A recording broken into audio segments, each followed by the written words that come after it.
Okay, so I think we're going to go ahead and begin. My name is Don Kortz. I'm Academic Dean here at Rockford Lutheran, and I'd like to welcome you to tonight's presentation for junior high college planning.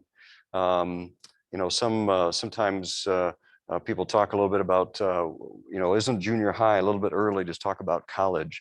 And believe it or not, I just met with our sixth graders this morning to talk with them about recommendation sheets and course selections for next year. And if you're a parent of a sixth grader, you should be having some folks bring some paperwork home to talk with you about that. But the real focus that I help lay out to them is the fact that what we do in sixth grade even really matters for the program. And so feel free to go ahead and sign in there and pick up some handouts. Yep, there you go. What you even do in your sixth grade classes really matters for your long-term program, because of the fact that, if you're doing the job in sixth grade English, if you're doing a job in sixth grade math, those are skills you're going to build on. And we kind of laid out the plan for what that looks like when those skills build all the way through the rest of the junior high and the high school years. And yeah, they all of a sudden kind of got the picture that, okay, yeah, what I'm doing right now is going to make a difference in terms of what my high school plan will look like, and so on. So that was a good experience. I think this really is a helpful opportunity for us to just think about what these coming junior high, middle school years are going to look like, what sort of things do we need to be thinking about now and talking about now as we make some plans for what college is going to look like not too far down the road. So we do have a bunch of handouts here that the folks that are here live are picking up. For those of you that are in Zoom land, I'll set aside some sets of those handouts so that you have a chance to have your students stop in and pick those up if they'd like to. But we'll have those available, so talk to your kids about picking those up. And I'll be referring to those as we go through the presentation tonight, but you'll be able to see them in real life if you have your kids come in and pick them up. So before we go on any farther, let's go ahead and begin with a word of prayer. Heavenly Father, we thank you for these gifts that you bless us with, these young people, for all they bring to our lives and all they mean to us, and all the potential that you've blessed them with. Lord, help us to be good stewards of those blessings and those gifts that you've given them, and help us to be faithful in carrying out our roles as parents in helping them grow and learn and be nurtured to use those gifts to the best of their ability and to make the impact on the world that you've called them to have. Help us to look down that road, Lord, and know that in spite of the uncertainties that exist in the future that we're considering, we know that you're in that future with us. And bless us, God, as we trust in you to walk with us down that path. And help give us a little bit of glimpse of what that might look like as we share tonight. In your name, amen. Okay, so you can see we started here talking about our school mission statement because we really want to couch what we're talking about today in the context of what it is that we do as a school. And in particular, as we're going to go along a little bit further, we're going to be talking about specifically our core values of our school and how that fits with the big picture of what we want to be doing with our junior high kids. So these are some of the topics we're going to be talking about tonight. And let me mention that we're recording the Zoom here, and this and the PowerPoint will be posted on Counselor's Corner on the school website. So you'll be able to catch it later on. So don't worry about having to take notes and all that sort of thing. But you'll be able to peruse it, and there'll be a lot of other resources that are posted along with that. So feel free to just sit back.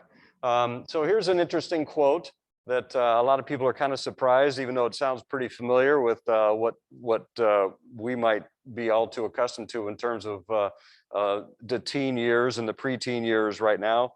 But as we think about it, this isn't a new issue, and I don't think it's really ever going to change because the growth process that we're dealing with kids is a challenging process. And as we take a look at some of the things that are a part of what we're expecting kids to deal with through some difficult stages of life, there's a lot there.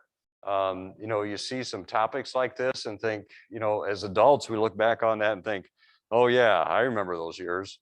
Yeah, that wasn't all that fun in a lot of respects. And it's not any easier now. And as we take a look at the stresses that kids are dealing with as our world faces, uncertain futures relative to pandemics and so on, You know, it's definitely more of a challenge than it's probably ever been. And yet at the same time, you know, there's that challenge here that, you know, our default mechanism as parents is to parent like we were parented. Well, how do you do that in a world that's so different than what it was like 30, 40, however many years ago? That's a challenge. One of the things I want to keep in mind as we're talking about college planning is we want to view this in the context of something far bigger than just academics. Yeah, Rockford Lutheran is about getting kids ready for college, but not really. We're really here about getting them ready for life. College is a part of that. It's an important part of that, and it is a focus of a big part of what we do as an educational institution, but it's not the whole picture. And as you take a look at this list of other things that we really want to accomplish, you see that there's some pretty important stuff here. And the nature of that is really oriented towards a far bigger picture than just the 3 R's or 4 R's or whatever. And there's some challenges there as we seek to help kids develop, particularly in a world nowadays that is so enmeshed in social media and social peer pressures that exist in a way that they never really did before. You know, and we're trying to help them, you know, go through some pretty challenging times of life and accomplish some pretty significant purposes. And it's just not an easy time for us as parents or as kids. And yet the center of that we realize is that you know, we've got a call to just love these kids as parents. And there's sometimes that you're not going to feel like doing that. You know, one of the things I teach a Christian service class in leadership, and sometimes we talk about the leadership role that we have as heads of a family and that sort of thing. And you know, kids struggle with the idea that, okay, I'm always going to love you. I might not like you some days, but I'm always going to love you. You know, because teens have a little bit different perspective on what that like love sort of hierarchy is about. You know, there's some times when I really am not liking how you're acting right now and what you're doing, all that sort of thing, but I'm still going to love you no matter what. And that really is the center of the message that we want to be sure that kids are getting as we deal with all these sorts of roles of parents that we have over the next few years. And you know, I'll mention something too as we're talking about this. You know, this role of parenting adolescents. I think it was mentioned on one of the earlier slides. One of the things that's a phenomenon of the 21st century, adolescence is a lot longer than it used to be, primarily because it starts so much earlier. You know, better health and vitamins and all those sorts of things. You know, we're looking at an adolescent stage now that's about 10 to 15 years long, because like it or not, especially if you have males, that adolescent development stage in many facets is not done until about 25. Yeah, some parents are probably like, oh, you got to be kidding. Well, it's a gradual process, so it's not like it happens all at 25, but you know, ask Hertz why they don't rent out cars to guys under 25. Yeah, there's some neurological things that still need to happen there, and they haven't quite happened yet. And so they're not going to loan you a car without an extra fee, at least, because they know what kind of shape it's going to come back in. But it's a long process. There's a lot to happen. It's a challenge. Okay, I like to start talking a little bit about what we have to work with as we're talking about all these types of changes and all these different types of growth that we want to see happen in our kids. And so I like to start talking about a little bit of neuroscience here, a little bit about the brain itself, because there's a lot of what happens within that mind that is a key factor in kind of shaping what adolescence looks like. We think about it in terms of hormones and all those sorts of things that really kick in at this stage, but there's a lot of other things that are happening too. And so this is a little description about what goes on with all the connections. You know, it's just phenomenal. All the quadrillions of connections that are available in your brain, you know, that exceed the number of the universe. I don't know how they figured that out, but it's a pretty phenomenal issue. And you know, it's interesting here too. Okay, you know, your brain's cooking out about 25 watts of power continuously just thinking. And you know, when you think about that in particular, so you know, we've got classes that go from 7:45 to 3:05. That's a long time. And that's a lot of brain work. And yeah, there's going to be a need for some little bit of chill time when kids get home at 3:30, 4 o'clock, that sort of thing, or 5:30, 6 o'clock if they also have a sport after that, et cetera. But there's a lot of heavy duty stuff going on there. But the key is When we're born, only 17% of those neurons are linked together. And we spend the rest of our lives doing that. But the key is it's experience that provides those connections. Now, some of that experience is going to be figuring out math. And some of that experience is going to be figuring out language. Some of that experience is going to be figuring out emotions. Some of that experience is going to be figuring out relationships. Some of that experience is going to be figuring out self-discipline. All different, but they're all different experiences, and it all ties into all that stuff that's going on in our head during this time. But it grows through that process of experience. And so that's a big part of what we want to talk about. And the theory, or the foundation behind that is the fact that the more those experiences happen, the more different experiences happen, and the more frequently they happen, the more connections are made. And so, you know, the brain doesn't physically grow, but because those experiences build those connections, it's like that nest in there is getting more and more thick and more complex as more and more connections are built. So you really do want to see this as a parent as, wow, this is a time in which it's really important for a kid to have a lot of experiences. Positive building experiences are going to make connections that they're going to want to keep for life. And so that's a part of what we're here to talk about tonight, and so on. And I talk about that because we're really deliberate about saying, well, our core values are really centered around the types of experiences that we want kids to have, that we feel are going to grow them and prepare them for whatever their future is going to be. And so some of those experiences are just how they recognize themselves. And so we talk about them in a Christ-centered perspective as being children of God and as being children who've been given specific gifts. As I talked with sixth graders about this today, I said, you know what? Some of you are destined for doing dual credit senior English someday. For others of you, yeah, that's going to be a challenge. You know, for me, the challenge was math. I struggled through Algebra 1. I made it through geometry. And back in those days, all you had to have was 2 years of high school math, and I was done, because Algebra 2 would have crushed me. So I took social studies because that was my thing. And so I want kids to see, you know, my value as a person is not based on what I'm able to accomplish. It's not based on how good I am in a particular class. It's not based on my GPA. It's not based on my ACT score. It's not based on what college I go to. My value as a person, first of all, begins from the fact that I'm a child of God. He's created me and he's gifted me in certain ways to do certain things and have certain interests and different passions from everybody else, and different abilities from everybody else, and that sort of thing. So that's how we start. Now, from that context, then we say, all right, now let's grow those experiences that are beneficial to you, that are kind of like in your sweet spot. Let's find all sorts of ways in which we can grow that. Now, you know what? I still had to learn math, even though that was not my thing. And believe it or not, I still use math on a pretty regular basis, even though it wasn't my thing. So there's that understanding that we have to develop in kids too, that you don't just get to do what you want to do all the time and just let everything else go. That's not a mature perspective either. We talk about you know, using those gifts with excellence and really becoming everything that we can be, because we put the effort into making it happen, and we put the effort into developing and having those experiences. We're going to talk about that as we talk about what colleges are looking for. Service is an important perspective that we share because of the fact that our orientation is recognizing that God's given us those gifts, but they're not for us. They're for us to use to make a difference in the life of someone else. What's that going to look like? So we build experiences about service into part of our program. We build experiences for achieving excellence into our program. We build experiences having to do with how we work together with one another in harmony into our program, because all those different types of experiences are going to be key to that overall development that we want to have happen in the lives of kids. So there's another part of that experience building that obviously happens at home.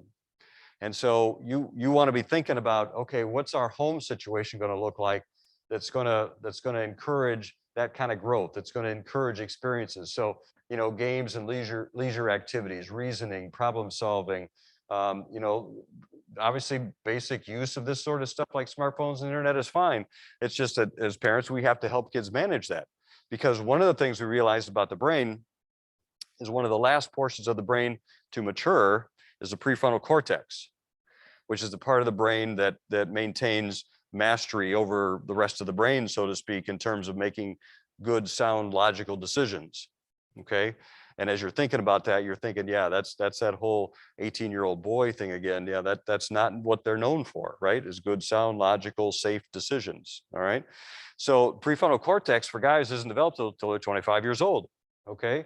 So in the meantime, we're going to have to provide some of that structure that they need because they literally don't have the brain to do that.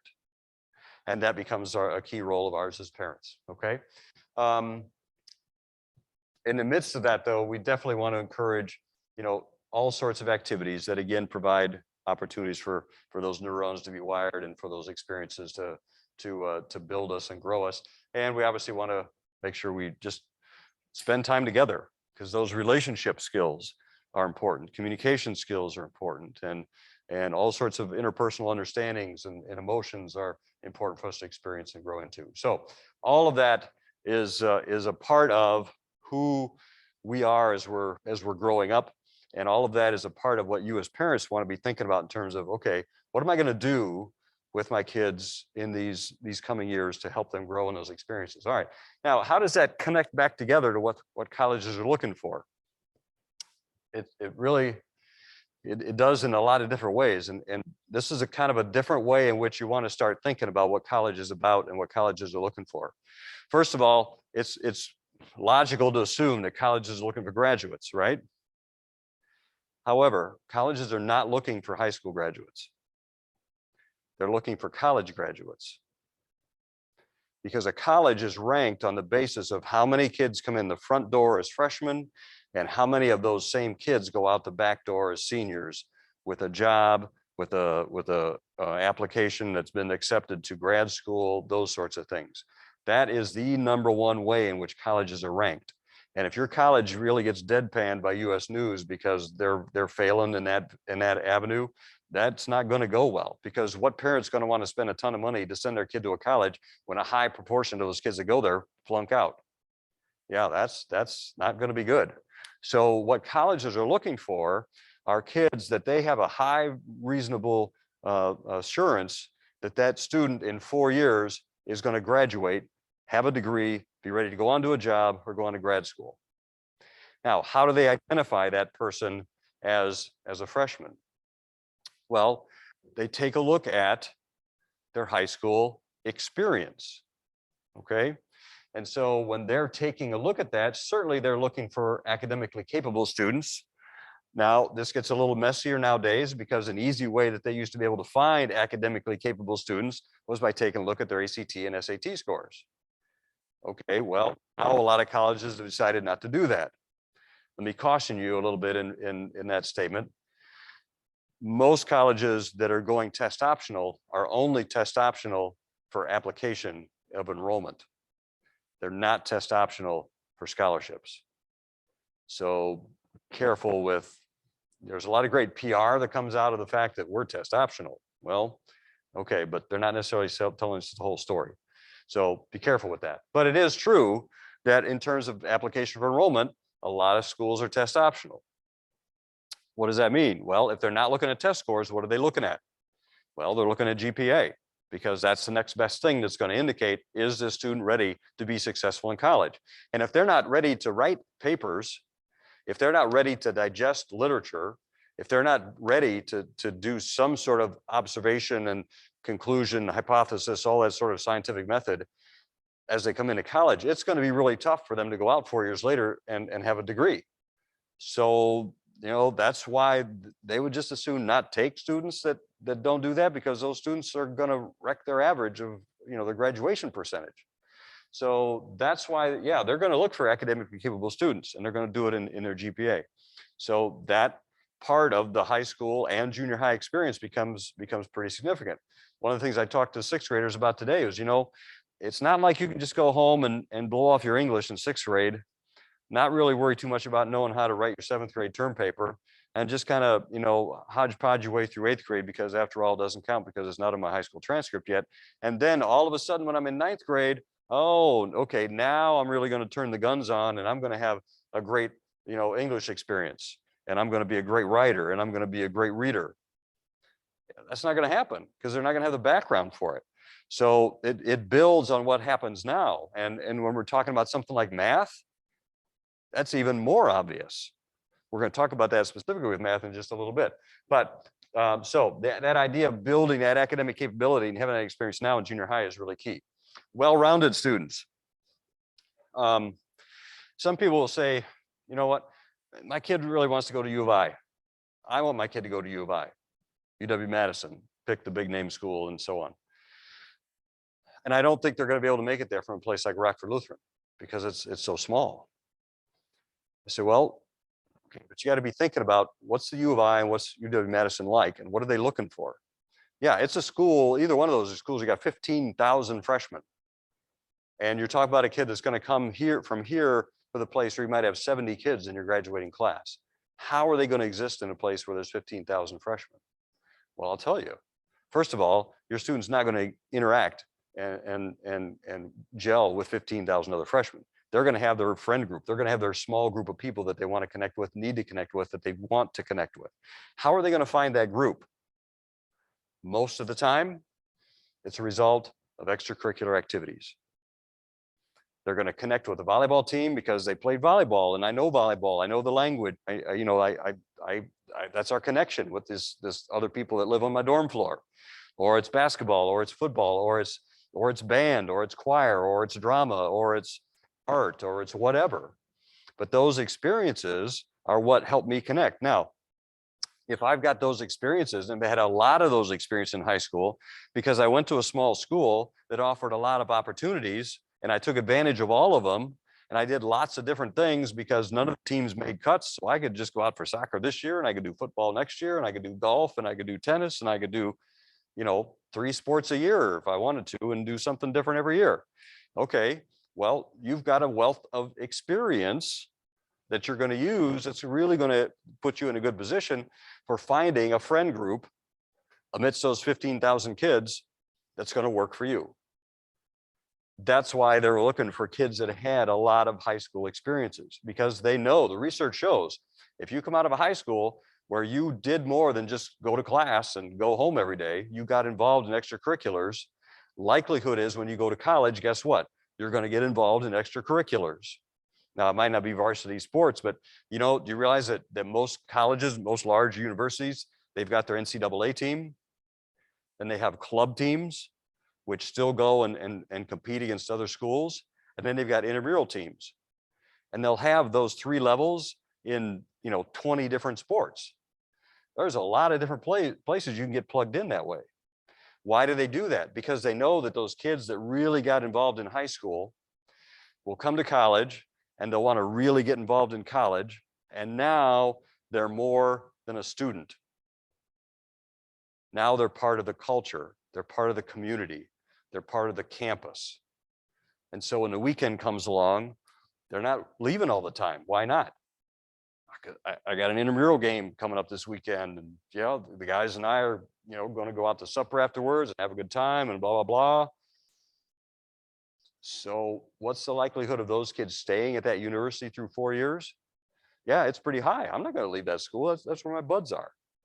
That I'm connected there. I'm part of that culture. I'm part of that community. So they know that if that's what your high school experience has been like, that's what your college experience is going to be like too. And you got a much better chance of being there for 4 years and graduating and being successful. So that's why I honestly have seen our kids can go very successfully from here to literally any size university. They're going to find their place where they fit in because they've had those kinds of experiences as a part of their years here at Rockford Lutheran. Socially concerned students, colleges are looking for kids that want to make a difference in the world, that want to make a positive difference in the world. And so again, where we're coming from in terms of our core values, that's oriented well towards what they're looking for. And so kids that have those sorts of experiences are going to get them involved in underprivileged elements of our socioeconomic community, that's going to be helpful to them in terms of experiencing the broader world. And they want to see that sort of experience brought to their university campus as well. And the more kids are involved, not only in participating in activities, but also leadership roles and roles where they're playing a part in entrepreneurship, starting a little business and that sort of thing, getting involved as a real engaged member of a community service organization or a community organization that's there for assisting with underprivileged kids or whatever. That's the kind of kid that universities are looking for. So service requirements that we have, right? It kind of forces kids out of their own shell, out of their own box, into those sorts of things that are going to help them gain those kinds of experiences. Okay, so as parents, those are the things you want to be helping your kid experience as well. Okay, let's talk about the academic part here. I'm sorry this kind of got cut off, but when I switched my PowerPoint to the regular demonstration, it turned off my screen share. Not sure why that happens. I wouldn't think those two softwares would talk to one another, but apparently they did. But anyway, so here's our grading scale because schools are looking for kids with good grades. Okay, and you see we've got regular and honors level classes, and one of the distinctions between those classes has to do with GPA. And so as you take a look at the differences there, you get an A5 for an A in an honors level class, that sort of thing. That's all helpful in terms of understanding what sort of challenges are before me in terms of academics and ways I can really excel and be challenged by whatever class that I feel that I can conquer. We're going to talk about that as we get into some specifics on classes coming up, but gives you a little bit of idea about what our grading system looks like. More importantly, though, than just the grades that you get, what classes did you take? And first of all, we've got something called core classes.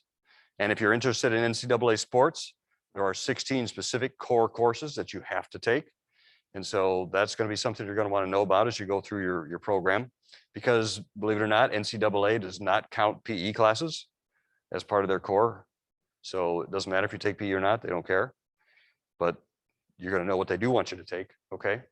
Honors classes, advanced placement classes, dual credit classes. A lot of people are less familiar with dual credit classes, but this is the coolest thing, and we're really privileged to be able to offer it in a way that really nobody else in the area does. Dual credit class is literally a class you get high school credit and college credit at the same time. And so our seniors that are in honors senior English have already completed a college course in composition. So they've got 3 credits of 3 semester credit hours already, and they're going to do a course in literature now. So when they get to college next year, it's going to be, everybody, you got to take your freshman English classes, right? Well, no, I already did that in high school. So I get to take something else. Or if I'm an athlete, I get to take one less class than everybody else, and that's going to help me have time for doing all my sports and workouts and all those sorts of things. But this year we're looking at offering over a dozen college classes right here on our campus. Our program is not like some of the ones that exist in other schools where if you're going to do college classes, you get shipped over to Rock Valley and you spend most of your junior, senior year of high school at Rock Valley. You spend your whole experience here because developmentally, this is the kind of community and the kind of culture that kids are more able to be successful in. And as we see in the last 20 months about the importance of relationships and connection and working with teachers, the opportunity to do that in this kind of a setting for juniors and seniors is much more accommodating to their needs than as 16-year-olds spending most of their day at a junior college. So our kids can get their whole first year of college done and never leave our campus with teachers that they're familiar with, taking classes with kids they're familiar with, all that sort of thing. So, but it's going to be huge if you've got classes like that on your transcript, because if that's all a college has to look at, and they're going to look at your transcript and they're going to see that you've already completed 4, 5, 6, 8 college level classes, they don't have much of a doubt that you're going to be successful in college, because you obviously already are. So the other thing that's great about that is for the kids that take those classes, they go through that experience of figuring out a syllabus and taking those tests and writing those papers and doing those labs and doing that research and all that sort of stuff. Okay, so now they're freshmen on the college campus and they go to class the first day, and what happens? They hand out a syllabus and they look at it and say, I've done this before. I got this. That's the kind of confidence we want kids to be able to take to that because they've had the experience of doing that kind of stuff already. Okay, that experience thing, we keep coming back to that because yeah, that's that neurological development, that kind of thing. That's what really makes a huge difference. So that's what you want to be thinking about pointing your kids towards as we're talking about what their future is going to look like. Here's our graduation requirements. You see the requirements: 4 years of religion, English, 3 years of social studies, math, and science. A year of fine arts, 2 years of world language, 2 years of PE and health. And then we have what we call flex credits, which some schools want you to do more than 3 years of math and science nowadays. But some kids want to do something a little bit different, like let's say engineering. So they're going to want to do math and engineering as opposed to math and science. Colleges are going to be fine with the kids that's doing engineering in high school. They're not going to balk at that at all. But so the way we have it set up gives them that kind of flexibility to do that sort of thing. Okay. Feel free to raise your hands if you have any questions as we're going through any of this.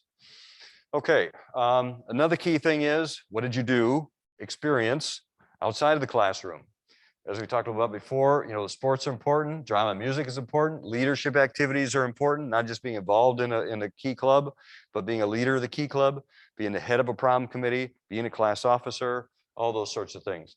And what sort of things did you do outside of school? In your church, community organization, all that kind of stuff. All those play a role because again, they're part of that experience. They're part of that building an individual as a student is going to be successful going into a college experience as well. Okay. All right. So let's reflect a little bit, but also help your own kid reflect a little bit, because one of the things that they struggle with at this age is understanding themselves. Everything is changing so quickly about who they are and about what they're like and what they're interested in and that sort of thing. Okay. So, and this is something that we'll talk about for the next 7 years if you're in 6th grade or, however many years you're here. You as a parent really do know your student, your child, better than they know themselves. Because neurologically, they're not at that point yet where they're really able to understand themselves to the degree in which you see them and understand them. And so, yeah, when we talk about, are they kind, resourceful, compassionate? They don't know. I mean, if they do, it's because you've told them either they are or they're not. At certain times, we're all probably not, but you get the idea. So it's going to be really helpful for them to hear from you. Okay, this is what's different about you. This is what you're really good at. This is what I can tell you really have a passion for. That's great things to start to talk about your kid with, because you can see those sorts of things that they can't see. One of the things that we do as freshmen, we take something that's called the Reese Motivational Profile. And it's a profile, 100+ questions, just ask kids what motivates you. I mean, it's got fancier wording for the questions in that, but it's essentially what it's getting at. And so you come back with this huge profile of 16 different areas that ranks them. Okay, this is something that's important to you, something that's not very important to you. This is what motivates you, this is what doesn't motivate you. That's a great thing to sit down with as a parent and use as a tool to talk with your kid about, did you ever realize that this is you? Did you ever realize that you're like this? It's amazing. I show the profile to parents. I give it to them after we've taken it, that sort of thing. And oh my gosh, yep, that's them. Sometimes there'll be some that'll miss, and might have to do with how the question was answered or how the question was asked and that sort of thing, and so on. But it's really amazing. But the point is, do you take time to be deliberate about sitting down and thinking about those qualities and characteristics and talking to your kids about that, so that they kind of get an understanding of just who they are? And so as you're looking at what these next few years are going to look like, think about, what are the challenges, what are the goals, what do we have to work with, what are colleges looking for, what are we aiming for, and set some really specific goals for what you want these next 4 to 6 years to look like. Set some specific goals about time that you're going to take with your kid to sit down and talk about some of this kind of stuff. We're blessed, I guess, with the fact that we got a DQ down the street. I had 4 kids. I went through here and all that sort of thing. And, there were times in life where we needed some one-on-one time to chill. When you got a house with 6 people in it, that sort of thing, 2 dogs, it's a little crazy. So where do you go? Well, what kid's going to turn down ice cream, right? So I spent a lot of time at DQ talking about classes, talking about future, talking about who you are, talking about sports, talking about girls, talking about boys, talking about, all that kind of stuff. Took me years to work off all that ice cream. But that was time that was really helpful to them to just decompress and talk and hear from me, hear from their mom, you know, who they are and what they're like, and provide some pictures, some perspectives of things they might not otherwise come upon themselves. So think about ways in which you can be deliberate in having those kind of interactions with kids. And think about what sort of things you want to talk about, what you want to work with. And again, this stuff will be there for you to look at later on as a part of that. Okay. We're kind of shifting gears here into, all right, so now we've talked a lot about what you want to do in terms of growing your child and preparing them as a person for these next 4 years and what college is going to be looking for and what college is going to be like. Let's talk about some of the more of the specifics of college and education and that part of stuff itself. Okay, so we're going to talk a little bit about financing college because that's something that obviously is a concern for everybody. There's information back here on the table, and I'll grab it for those of you that are zooming in, that just talk about, they're just handouts from different universities, and some of them are a little outdated, but it's all going to be outdated by the time your kids are going to college anyway. But you kind of get a picture of, okay, this is what this college costs, and this is what this college costs, and this is what kind of scholarships this college has, and this is what this college has, that sort of thing. Recognize, number one, and this is the thing that I'll talk about again as you come back to these programs in high school and that sort of thing. Don't ever come to the conclusion that because I spent so much money sending my kid to Rockford Lutheran, I'm never going to be able to afford a private university. Just absolutely not true. Because one of the things that you find is the investment that you make in your kid and the experience that they have at Rockford Lutheran is, first of all, going to make college much less expensive. Because believe me, we got a lot of colleges that come here because they want our kids, because they know the kind of program that we offer, and they know what kind of experience our kids have here, and they know those kids are going to be successful on their campus too. Now, how do they get our kids? Scholarships. And so, you know, yeah, that means grades. It means activities. We have kids every year that get music scholarships. Okay, tens of thousands of dollars in music scholarships. Yeah, athletic scholarships get the press. There's a lot of other scholarships out there too. And even though athletic scholarships get the press, if there's this much money in scholarships, okay, like for those of you that can't see this, if there's lots of money in scholarships, very little of that money is athletics by proportion. Most of it's in grades. Because again, colleges are not going to bring an athlete to their school that's going to flunk out. Because no coach in their right mind is going to spend his hard-earned scholarship budget on an athlete that's not going to play varsity for the first year or two anyway, and invest that kind of money in them if the chances are by the time that kid gets to be a junior, they're going to drop out. So yeah, those recruiters come here and they stop in the athletic office, and the first question they'll have is, okay, so, you know, we got some good, I'm looking for a good running back or football player, I don't know, whatever. That's the first question. Second question is, let me see their grades.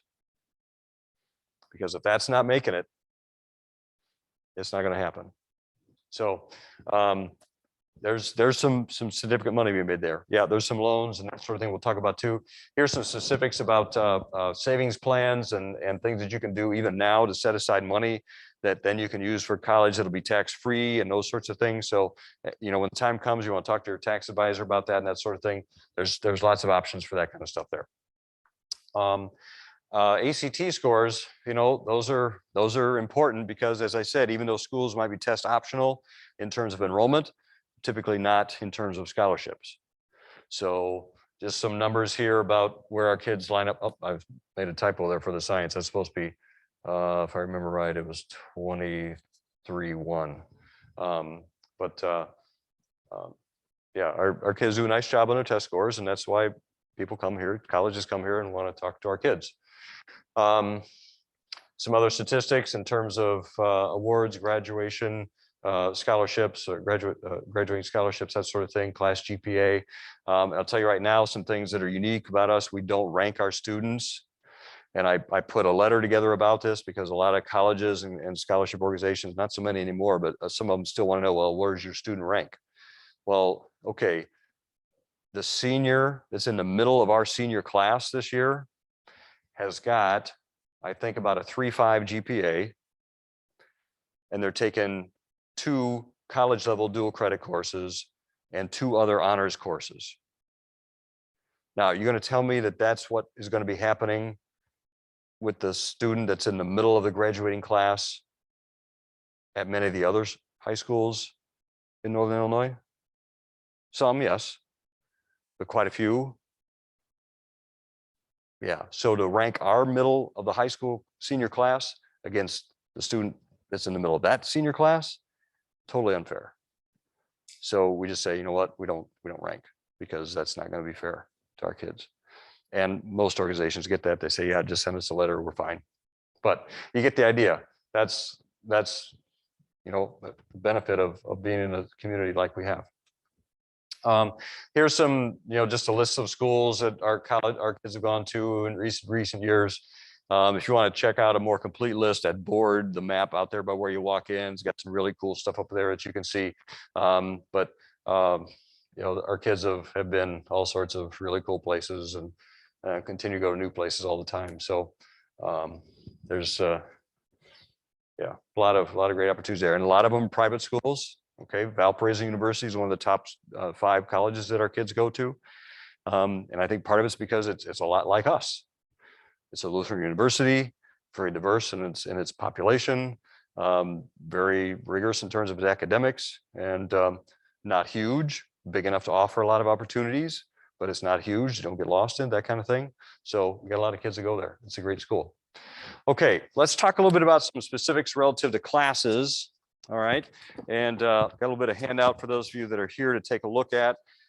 This is going to be helpful to you because in a few days you're going to be having your rec sheets come home from your students, and it's going to be helpful for you to know and to see what the class options are, and what things lead to as we move down the road. So, for example, as you take a look at this handout here, you see that we've got regular and honors English there, 6th, 7th, and 8th grade on one side of the paper. You flip the paper over, you see regular honors English all the way 9, 10, 11, 12. So here's just a thumbnail perspective on how the whole freshman, or how the whole regular honors class works. If your student's in regular English and they get A's both semesters, your teacher's going to recommend them for honors English next year. If they're in honors English this year and they get A's or B's both semesters, they'll be recommended for honors English next year. If they're in honors English and they get C's somewhere this year, they'll be recommended for regular English next year. Okay, that sort of thing. So in a nutshell, that's kind of how that works. Now, notice what's key here is, though, by the time you get over to that last English class, that's a senior dual credit English class where, you know, and this is one of the things I tell kids they get pretty excited about. That's 2 classes, 2 college classes you're going to get done. That's 300 hours of college level homework you're not going to have to do, because everybody has to take senior English in high school. So you're going to be taking that class no matter what. But if you take a dual credit class, now I don't have to take those classes in college. That's 300 hours of work in college I don't have to do. And for those of you as parents, that's 2 classes you don't have to pay for. Okay, so when you think about your investment again in tuition at Rockford Lutheran, and this is you know, a reality, it is totally feasible. I can show you all kinds of numbers.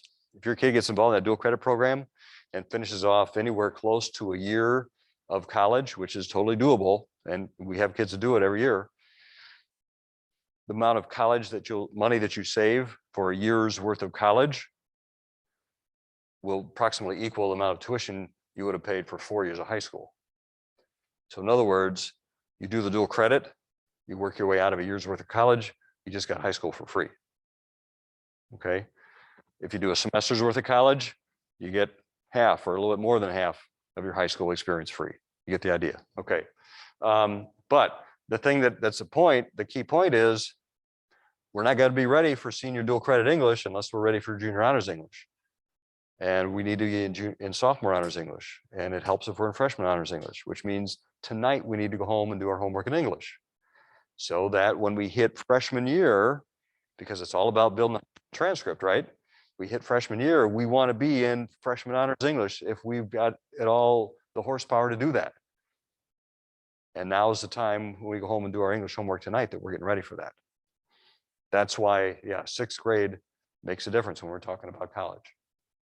Okay, let's keep moving on here. Math is one of those areas in which this really kicks in. So on this form here, you can take a look and find what grade your student is in for math, and find out what math class they're in. But here's some stuff that's really significant. You'll notice in 6th grade, we've got 3 different levels of math. We've got a regular 6th grade math, a 6th grade math advanced, and a 6th grade honors. 7th grade, it goes to 7th grade math, 7th grade advanced, and the honors is a pre-algebra. Some kids also do honors algebra 1 in 7th grade, not very many. We just have it there because it is possible if you want to do it, if you're able to do it, that kind of thing. It doesn't happen too often. But notice, if you're in 7th grade pre-algebra, you're going to be in 8th grade honors algebra 1. Now, notice if you're in honors algebra 1 in 8th grade, in 9th grade, you're in geometry, 10th grade, you're in algebra 2, 11th grade, you're in either pre-calc or stats, and 12th grade, if you didn't do stats before, you can do it now, or you can be an AP Calc. Okay, now that's a pretty big deal because those stats and calc classes can get you college credit. Okay, but it all goes back to the fact that in order to do that, you need to be in honors algebra 1 in 8th grade, which means you need to be in pre-algebra in 7th grade, which means if you're in 6th grade, you better go home and do your homework, because whether or not you do your homework in 6th grade is going to determine whether you get college credit for math in 12th grade. That's one of those areas where, yes, 6th grade makes a difference. Now, let me mention one other thing here, and I've got some handouts for this, and I wanted to talk about them before we pass them out. But we've got a special program in the summer. It's called EDGE. And basically what this involves, you can share there. What this involves is the opportunity for your student who is, let's say, in the 6th grade advanced math class, and they're doing pretty well, so they get recommended for the 7th grade advanced math class. Okay, but if I'm in 7th grade advanced math, I'm not going to be in algebra in 8th grade because I haven't done pre-algebra yet. So how do I fix that? The EDGE program is something we offer over the summer, and as you notice here, one of the classes that we offer is Math 7 Advanced. So if you're in 6th grade now and you want to hit 7th grade honors pre-algebra, you can do 7th grade advanced math over the summer. Now you're ready for pre-algebra as a 7th grader. Now you're going to be in algebra 1 as an 8th grader. Now you're on that track to stats and calc and college credit. Okay, it's like a 4-week-long program with some extra time that you do some work on your own on Canvas and that sort of thing. Mornings during the summer. And yeah, kids, I was talking to 6th graders about this today, and believe it or not, some of them said, yeah, I think I'd like to do that, because they're looking down the road and they're seeing that, yeah, this would be really cool. So yeah, it's doable. Okay, those classes are there. It's a great program. Essentially, you get to skip a year of math. You basically do a year of math over the summer. Okay, and that moves you ahead. Now, the other thing that's key is, now let's take a look at science, because science and math have to work together. If you take a look on your form there, you'll notice under 8th grade science, one of the options is physical science. Okay, if you are in a high school level math, algebra 1, you can be in a high school level science, physical science. That means when you go in 9th grade, you can go right into biology because you already did physical science.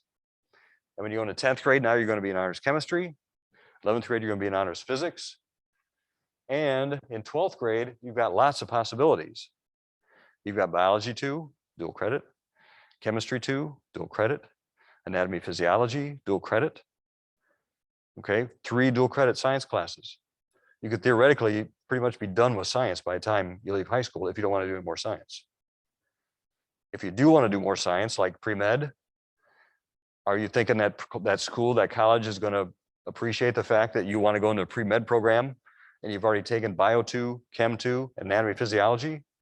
They have absolutely no doubt you're going to be able to handle that because you've already done anatomy, physiology is actually a sophomore level college class. And the way that works is we've got a lot of kids that'll take 2 sciences in their junior year. They'll do physics and they'll do Bio 2. And then in senior year, they'll do Chem 2 and Anatomy Phys. Okay, but all that happens only if you're in Algebra 1 in 8th grade, because then you can be in physical science. And the reason for that is you need the math for the physics. Okay, so that's the only way that works, really. But the point is, okay, that means 6th grade math's pretty important. That means 7th grade math's pretty important. And so, you know, this idea of being serious about thinking about college while I'm still in 6th and 7th grade, yeah, there's a really good reason for that. Because again, can you imagine the scholarship opportunities you're going to have going into a pre-med program if you've already aced Bio 2, Chem 2, and Anatomy Phys? I mean, that's like a no-brainer. Okay, so all right, world language, similar kind of a thing. You can do intro to world language as a 7th grader, for example. You can even do it as a 6th grader. You can start high school level foreign language as a 7th grader if you're ready for that. And you've got the opportunity then to do 6 years of world language. By the time you hit level 4, you're starting to do college level work. Okay, the Spanish 4 actually is a dual credit class. The French is not dual credit because in order to teach dual credits, you have to have a master's degree. Okay, our French teacher doesn't have a master's degree, but you can get French credit testing by examination. And that's what most colleges do for foreign language. They'll come and they'll just have you take a foreign language. If you did a really good job here through French level 4, you're probably going to test out of at least 1 semester, possibly 2. We've had a lot of kids, they'll go through all 6 years of the foreign language here, and they'll test out of 3 semesters of college level foreign language. Now, think about that. A minor in a foreign language in college, you have to take 6 classes. If you test out of 3 of those, that means you can go to college, get your degree in your major, get a degree in a minor in a foreign language, and only have to take, in some cases, 2, most likely 3 classes, and you've got another degree. You think it's going to be helpful if you go into something like a career in accounting or business if you also have a minor in a foreign language? You think that's going to open up job opportunities for you?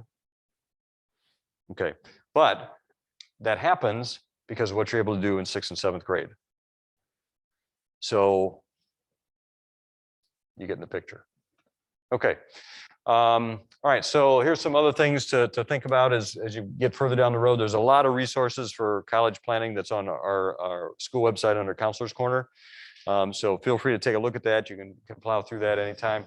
We also have a Facebook page, RLS Guidance, where we put stuff about scholarships, summer opportunities. Okay, one of the things to start thinking about is, what am I doing over the summer?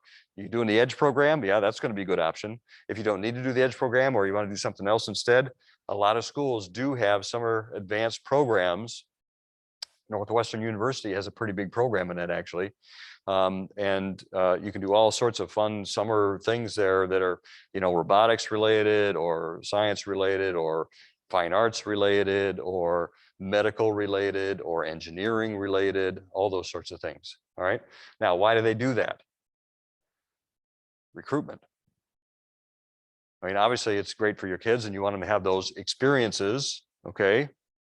But at the same time, your kids getting to know their school, that school is getting to know your kid. Yeah, we've had kids who go to Northwestern from here. And guess what? They went to some of those summer programs. So that's, you know, if you're looking at a particularly highly selective school that you really want to go to, that's one way to kind of get a foot in the door, is to do some of those summer programs. So take a look at what's on our school Facebook page and you'll be able to track some of that stuff that's going on. Okay, other places you can get more information.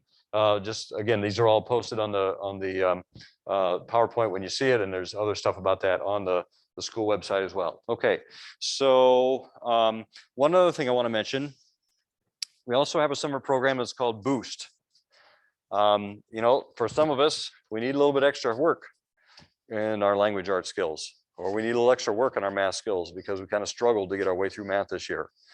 That's what Boost is about. So we've got this for kids that they just need a little bit extra help over the summer to kind of build some skills and hopefully have a better success, next year. And we got the Edge program for kids that want to skip a year because they can get a whole year's worth of it done over the summer and move ahead. Okay, so I've got paperwork for both of those here. If you're interested in that kind of stuff, I got registration forms here and that sort of thing, if you want that as well. Again, back there's a bunch of handouts from various universities that they give you information on scholarships and tuition and those sorts of things. We got some questions about that. There's some other handouts back there that just talk about different things to be looking at in terms of getting ready for college and what the path looks like and all those sorts of things. So feel free to grab that stuff. I'll pull some out for those of you that are zooming in, and you can have your kids stop by and pick that up tomorrow. Okay. Anybody here have any questions? Anything we talked about tonight? Okay. It's a lot to think about, right? So take the paperwork home, digest it, take a look at what's going to be posted. It'll take us a day or so to get this posted on the school website, but it'll be there for you to take a look at. Other stuff on Counselor's Corner is already there. Actually, you can take a look at other recordings from other programs too. So I only do one junior high college session. The next one, since you've been to this one already, the next one you want to do would be for freshman year. And then we'll do one for freshmen, which is basically, this is what you need to be thinking about and focused on getting a transcript like what you want it to be. Sophomore year, we kind of take that to the next level and start talking about tests. Junior year, we have a whole session just on testing. That's going to be coming up next week for juniors because we do the PSAT and the ASVAB test. And then we have another one on doing the college search process. And then senior year, we have a whole program just on financial aid. And then we'll have another one on making final decisions about college.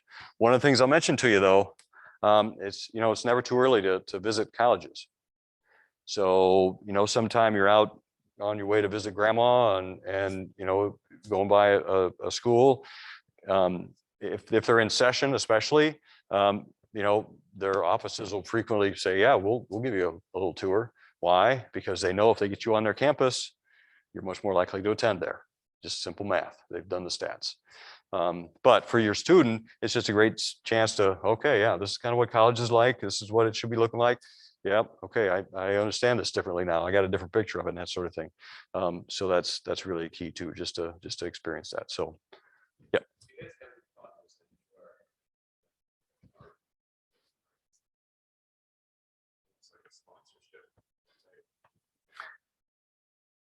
We've got one in particular that we've got that kind of relationship with. A lot of colleges don't necessarily do that sort of thing formally with high schools, except for Grand Canyon University. Really unique school, D1. They started primarily as an online school, which if you understand the economics of that, there's a fair amount of money in online education. And so, but they didn't want to be just an online school. They wanted to have a real campus too. So they bought a university in Phoenix and created an online school, which is now, it went from like 2,000 kids to now it's like 25,000 kids. I mean, it is a major university, lots of programs, lots of majors. However, they wanted to maintain, in spite of that growth, a distinctively Christian culture in a community. It's a private Christian university. And so they have set up what they call the Grand Canyon University Christian School Consortium. It's a nationwide consortium of other Christian schools. It's a really cool thing. There's some info back there. So first of all, their tuition is pretty reasonable because it's essentially subsidized by their online program.